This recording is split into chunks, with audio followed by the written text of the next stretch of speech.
Salut à vous tous. Maintenant, on vient avec le calcul du volume. Donc, c'est le prochain volet que je voulais aborder ici.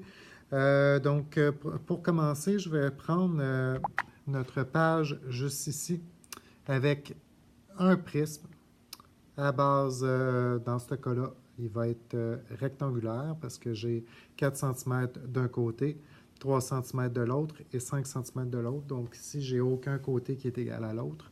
Donc c'est vraiment un prisme rectangulaire. C'est vraiment juste formé de rectangles différents. Ce que je veux voir avec vous, c'est le calcul comme tel. On va se rappeler premièrement les dimensions, comment est-ce qu'elles sont gérées. Si on parle de cette valeur-là ici, là, le 4 cm, ça, on dit en bout de ligne, lorsque la forme est placée de cette manière-là, que ça va être la longueur. Mais ensuite, si je regarde de l'autre côté et que je vais plus dans le sens de la profondeur, on va utiliser le terme profondeur parfois, mais vous pouvez aussi utiliser la largeur comme terme. Et là, donc, dans ce cas-là, mon 3 cm, c'est ma largeur. Il me reste à vous parler du dernier élément qui est plus maintenant en hauteur. Ben, c'est le terme, c'est hauteur. Donc, maintenant que ça c'est clair, ce bout-là, ce que je vais faire, c'est que je vais enlever toutes les marques que j'ai laissées parce qu'elles ne sont pas utiles dans notre exemple.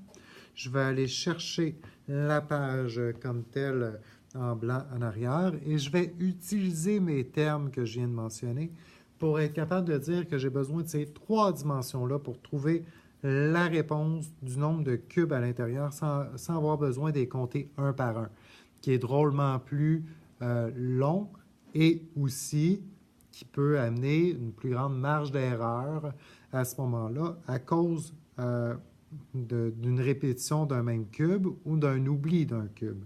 Donc, à ce moment-là, ce que je vais faire, c'est que je vais multiplier chacune des comme ceci. Donc, en bout de ligne, je vais faire le 4 fois le 5 fois le 3.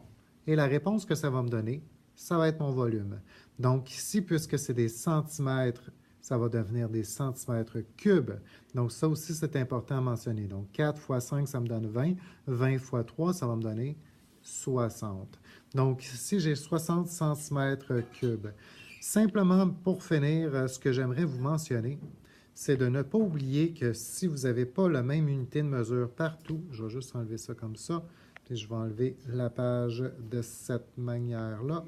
Donc, de ne pas oublier que si vous n'avez pas des centimètres partout, c'est important de les reconvertir en premier lieu pour être capable de faire la formule du volume. Sinon, on va avoir des problèmes de conversion, puis ça ne donnera pas le même résultat. Vous pouvez même vous le prouver en le tentant, en changeant une des mesures.